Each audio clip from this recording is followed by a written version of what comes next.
Hello and welcome back. This Monday we will be continuing our Voluspa reading, and we're going to jump right into it. If you watched the last video, you know what this one is. If you haven't watched the last video, you're going to be a little bit confused and you're going to be lost. Go watch the last video. We're starting on stanza 27 of the Voluspa in Jackson Crawford's edition. Again, we are not sponsored by Jackson Crawford or Amazon, because I'm about to suggest you go buy it on Amazon for about $15 if you have Amazon Prime. It is a very good resource. He actually puts it in a way that's not digestible. Yeah. It's not an ancient poem in English. Yeah. Hey, but Jackson, if you're watching, give us a call. Yeah. Or a message. We're huge fans, so whatever you do will make us happy. Alright, so yeah, starting with stanza 27. Alrighty. I know where Heimdall hid his ear. Under the heaven-bright holy branches of Yggdrasil, I see a river that feeds the muddy waterfall where Odin's eye hides. Have you learned enough yet, Allfather? I sat alone when that ancient one came to me, Odin of the Aesir, and he looked into my eye. What do you seek from me, Odin? Why do you seek me, Odin? Odin, I know where you hid your eye, in the famous waters of the well of Mimir. But Mimir can drink every morning from those waters where your own eye drowns. Have you learned enough yet, Allfather? Something I do want to touch on is the fact that it's mentioned that Heimdall has hidden his ear, and I don't recall hearing this in any other lore. And you and I have talked in the past, maybe this is why he can hear everything. Right, because he literally has like, or it's just because maybe with the Bifrost being directly next, or could be closer to Yggdrasil, so he kind of just always has his ear like pressed against it. Kind of like listening through Yggdrasil to hear everything. And maybe it's referencing that he's got like a special place on Yggdrasil that he will go to listen. Yeah. He's got a baby monitor. That's kind of like what it sounds like. Or what I actually kind of pictured was in Harry Potter when they like take the ear and on the string there. I just imagine him like sitting on the Bifrost and going, what's happening in Midgard right now? Odin opened my eyes to rings and necklaces. In exchange, he got wisdom and prophecy. I saw more and more, looking out over all the worlds. I saw Valkyries come from far away, ready to ride to the home of the gods. Skuld held a shield and Skogul another. Gun held Gondel and Gerskogul. Now the Valkyries are counted, ready to ride to the earth, the Valkyries. And it's just something I like to point out. Valkyries are, attested with all this beautiful stuff and things, but they never really tell you exactly how the Valkyries look. Like one of them, there's a daughter of Valkyrie, Brynhild, later on in the sagas, and she's a beautiful woman. So they're not like ugly, but damn, those names are not sexy. Well, something to keep in mind is if you look at the meaning of these specific names, because there's more than just these Valkyries. It's been attested in other things. So these ones are specifically the Valkyries of Shield. Okay. One of them's name actually means spear shaker. Okay. So they're specifically straight war Valkyries. Right. Because there's Valkyries of a lot of things. There's the swans. Yeah, the Swan Sisters for one. There's like 30 Valkyries if I remember correctly, altogether. But who knows how many there are nowadays? Right. But as far as our etymology goes, well, I mean, who knows how many there were truly at the time? They could have just been the ones that were named were the only ones worthy enough of being named. Right. 31. I saw Balder, the bloodied victim, Odin's son, resigned to his fate. There stood the mistletoe, growing slender and fair, high above the plain. That tree, which seemed harmless, caused a terrible sorrow when Hoth took a shot. Balder's brother was born soon thereafter. He was Odin's son. He took vengeance while still just one night old. And it saddens me that it doesn't mention his name at all. Right. That's Vithar. He had never washed his hands nor combed his hair when he put Balder's killer on the funeral pyre. Frigg wept in Finsaler. For the woe of Valhalla, have you learned enough yet, Allfather? And Finsaler, if I remember correctly, is Balder's home. No, that's Oh, I just said his name. The Vithar. Yeah, that's Vithar's Hall. Thank you. I saw a prisoner lying in a certain wood. The liar himself, none other than Loki. There sits Sigyn, his wife. Although she finds no glee in her husband, have you learned enough yet, All-Father? A river falls from the east, full of daggers and swords, through valleys of poison. It is named Slith. There stands north of the dark valleys a golden hall of the kin of Sindri, and another stands at Okomner, the beer hall of a giant named Brimir. I saw a hall that stood far from the sun on the beaches of corpses. The doors face north. Drops of poison fall through the roof. Its walls are encircled by serpents. I saw oathbreakers wading in those thick streams, the murderers and those who seduce others' lovers. There Nidhogg sucks the corpses of the fallen, snaps them into his jaws. Have you learned enough yet, All-Father? And that is Norse hell. Yes. As in, like, 2 L's, not 1. That's Niflheim. That is, if you screw up majorly, that's where you go. Mm-hmm. That's where they got the concept of hell from. And they just applied it to Helheim. They just threw on another hockey stick, and that's right. Right. Well, and I love how they, it's not just rapists and murderers, it's oathbreakers. Mm-hmm. Yeah. It tells you a lot about, how the much... meaning of your word. Right, how much stake they put in honor. Yep. If you broke your honor by breaking a vow, you deserve to go where rapists and murderers belong. Yeah. But it wasn't like you broke a vow, you just go there, period. It was more or less if you were a continual breaker of vows, you didn't try to then go back and appease the person who had broken the vow with. Mm-hmm. If you go, like if I broke a promise to Brian and I go to him and I apologize and we work it out, well, that's no longer contract anymore. He's accepted that I broke it and we moved on to maybe make another one. Right. Mm-hmm. So I'm no longer an oath breaker. I just have to make sure the next time to really live up to what I've said. And that's why we have Freyr's Bloat, because that's supposed to help remind you to make your oaths, reasonable and give you enough wiggle room so you don't screw yourself over. Right. Don't make an oath with somebody to build them a house and then 2 days later walk away with your fingers in the air saying, fuck you. Yeah. Alright. On to 30. In the east sat an aged giantess in iron wood, and there she raised Fenrir's brood. Among them is a certain one who bites the moon in a troll's shape. Dead men feed their lives to the wolf. The home of the gods turns red with gore, the sun shines black through the summers. The weather is never cheerful. Have you learned enough yet, All-Father? A giant, a herder by trade, sits there on a burial mound, striking a harp. He is the cheerful Egthir. A bright red rooster named Fjalar sings near him in Birdwood. Near the Aesir sings the rooster named Goldencomb. He wakes the men who fight for Odin, lord of battle. But another sings below the earth, a soot-red rooster in the halls of hell. What makes me sad about that stanza is that's so far the only one where he actually translates the name instead of leaving it in Old Norse. Yeah. So that should have been what, Goldencombi or? Yeah, Goldencombi. Or Golden Comb for the rooster. I have no idea what the hell rooster's name is. I haven't found anything on it yet. If you do, let us know. Yes, please. Fenrir howls terribly before the doors to hell. The wolf will break its bonds and run. I know much wisdom. I see deep in the future, all the way to Ragnarok, a dark day for the gods. Brothers will fight one another and kill one another. Cousins will break peace with one another. The world will be a hard place to live in. It will be an age of adultery, an age of the axe, an age of the sword, an age of storms, an age of wolves. Shields will be cloven. Before the world sinks in the sea, there will be no man left who is true to one another. The giants are at play, and the god's fate is kindled. At the blast of Gjallarhorn, Heimdall blows that horn hard, holds it high aloft, and Odin speaks with Mimir's head.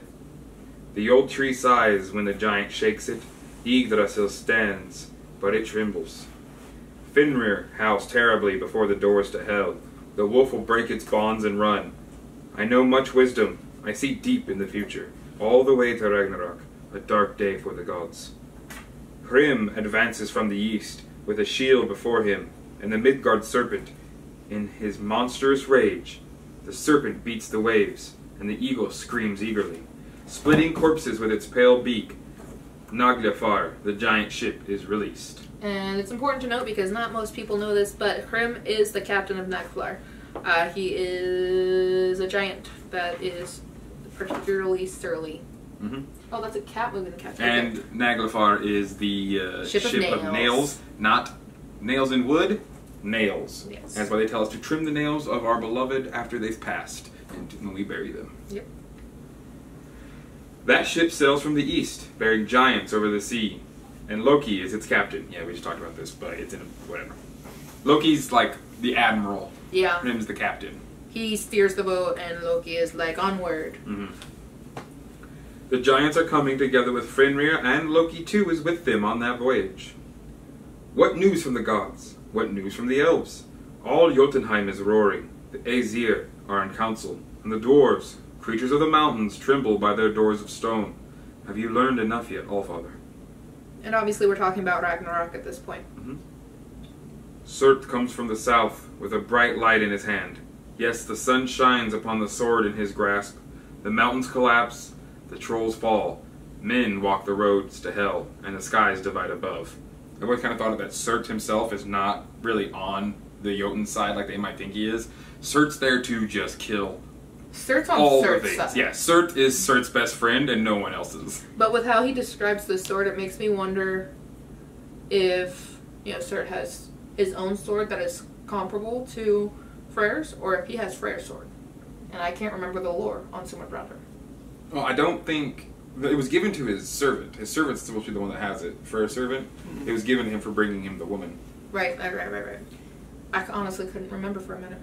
Have you noticed that a lot of things are coming from the east? Yup. Mm-hmm. With the sun. Yes. Mm-hmm. Inserts in the south. Go. Mm-hmm. Then comes the second sorrow of Frigg, when Odin goes to fight the wolf, and Freyr goes to fight the giant Surt. Then Odin, Frigg's husband, will fall to Fenrir. And yeah, of course, Freyr gets the short end of the stick because he chose love over what was gonna happen. Right. So he gets to fight him with an antler. Go. Then comes the great son of Odin, Vidar, to fight to avenge his father on the wolf. He shoves his sword into the mouth of Fenrir, all the way to the heart, and thus is Odin avenged. Then Thor comes, Earth's son, Odin's son, to fight the Midgard serpent, and the protector of Midgard will kill that serpent in his rage, but all humankind will die out of the world when Thor falls, after only 9 steps, struck down by the venom of that honorless serpent. And of course, Midgard serpent is Jormungandr. The sun turns black. The earth sinks into the sea. The bright stars fall out of the sky.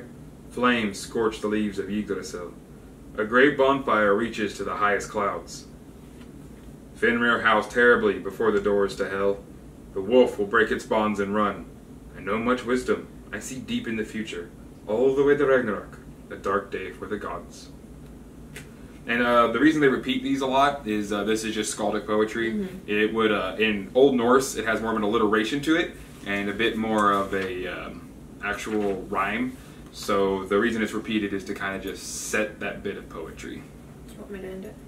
Go ahead. I see the earth rise a second time from out of the sea, green once more. Waterfalls flow and eagles fly overhead, hunting for fish among the mountain peaks. The Aesir meet in Ithval and regard the bones of the Midgard serpent, and there they recall the great events of Ragnarok and Odin's old wisdom. There they will find once more the wonderful golden game pieces in the grass, which they had once played with in the earliest days. Fields will bear harvest without labor, all sickness will disappear. Balder will come back. Odin Balder will live in Odin's hall, as well as other gods. Have you learned enough yet, Allfather? Then Honir will speak forth his prophecies, and the 2 sons of Odin, the 2 brothers, will inhabit the heavens. Have you learned enough yet, Allfather? So yes, the only old god from the original line of Born that survives is Hoenir that we know of, or at least that is listed. I wonder if that's because he's actually. So during the Aesir Vanir War, when Freyr and Njord and Freya went to be with the Aesir, Hoenir and Mimir went to the Vanir. So I wonder if because he was a Vanir hostage and still is, if that's why he survived, because for the most part the Vanir aren't listed in the battles unless they were conscripted by the Aesir. Right. And that one makes you wonder then, do the Vanir... I would imagine they would fight. It's the end of everything. Right? You would imagine, but it's said nowhere what Freya's doing with her half of the soldiers. Exactly. So, who's to say he's not there just sipping a mojito being like, well, yeah, maybe I can't do anything. Maybe it's kind of like a most recent episode of Game of Thrones where the Vanek gods, where Freya is just like this other army just chilling in the background waiting to see what happens and take on the victor. Alright, 2 more. I see a hall standing there, more beautiful than sunlight, thatched with gold at Gimla. There bold men will dwell and enjoy cheer throughout their lives. Then the dark dragon will come flying down from the dark mountains, that glistening serpent. Nidhogg will bear corpses in his wings as he flies over that valley. Now I must retire. And these last bit here is kind of the real big final push that leads us to believe that it's a secular thing. It's not going to just happen once and then literally be done and over with. Ragnarok itself, chaos, life, peace, these are all things that never end. And they will always constantly cycle and continue. And the fact that Nidhogg is loose, you and I have discussed maybe with the end of the world was the end of the souls that he had to chew on, so he's out, retrieving new food. He's been set free finally, and he's looking for some fresh meat. Yes, and he doesn't care who it is. Excuse me, because it is Nidhogg. Yep. It's just a beast. Nidhogg is also a child of Agabotha and Loki, yes? I think so. I could be wrong, though. Yeah, I know he's a very ancient creature, though. He's a very old serpent, so he has a lot of power in him. I have a Google machine at my fingers. Yep. Let's find out. So that, we're giving out the... And it would be kind of interesting. Maybe Freya and her army are just in the back hoping, but because, Odin might get killed by Fenrir, but he's taken down by Vithar. And then Jormungandr and Thor kill each other. Does it say what happens between the battles of Surt and Freyr? In other lore, Freyr falls. Okay. It didn't say so in that. So it's kind of those things there's still a lot of bad guys left. So you feel like there has to obviously be there, but it would be weird for them not to be listed with Freya and all the soldiers that she takes. Well, at the same time, maybe the fact that she isn't necessarily in the battle, because we've talked about how essentially, because it doesn't say a lot of the villains per se die. They're not wiped out or anything. It's not even Loki. Exactly. It doesn't say anything. However, we also still have the gods. Yeah. So it's one of those things of where we wonder if Adune's just in the background with her apples as she's seeing them getting ready to fall and die. Here you go. Bite now. Chunk. And so that's... Okay. I can see that. Well, and that's also the thing, I guess...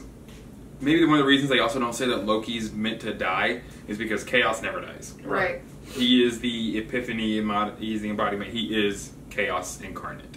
This doesn't say anything about the parentage of Nidhogg. Okay, so then looks like, he just must be a very old serpent. And of course, serpent in Norse world does translate to dragon, so they could be winged or sea serpent. And Nid was apparently the nomer for evil or villain in Old Norse. So he was just... Evil dragon. Yep. Simple, straightforward. When you guys were talking about Gulankambi earlier, the rooster in hell is unnamed in every... so he's purposely almost unnamed, maybe. Yeah, so I can dig it. Gulankambi is in Valhalla, and it's the one that crowing signifies Ragnarok starting. And then there's another rooster named Fjallar, Fjalar. Yaller. And then the third one is unnamed and resides in hell. Watch his name like secretly be Dark Comb. Oh yeah. Like he's the emo rooster. Right? Mhm. Or because hell isn't more or less an evil place. Right. He could very well just be the next golden. Oh yeah. Because Golden Comb could just be a title. Yeah.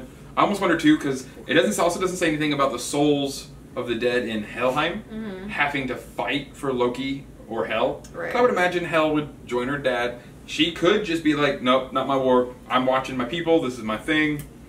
You go do you. Right. I'm already doing me. Not my realm, not my problem. But Yeah. if I'm not mistaken, some of the things that I've read, it does mention Hel on the ship with Loki. Yeah, that's true. 21 minutes. I have heard the same thing, where she is on the ship with him. Riding into battle. Right. So, if anything else, I could almost see the people in Helheim, because they weren't bad people, more or less being like, yeah, we don't want to go. Well, and who's to say that the people in Helheim, like the way a lot of people picture heaven is, you know, your own little personal heaven in your own like 5x5 room, but you don't know it's 5x5 room. You know, maybe that's the same setup in Helheim. Is very much, here's your space, you do you. Yeah. And for all we know, we're currently on Helheim. True. Could be worse. Here you go, existential crisis. Enjoy. We're the Men in Black locker room. Yes. Yeah. I'm gonna kick open the emergency door, and we're gonna be inside of the giant slugger. What do you think about it? If let's just say, for whatever reason, Marvel's correct, the dwarves were made from Ymir, that's like the maggots that fed off of him, and in Marvel, those dwarves are still like 20 feet tall. So that means the giants have to be like 1,000, like they're the size of the solar system pretty much. Yeah.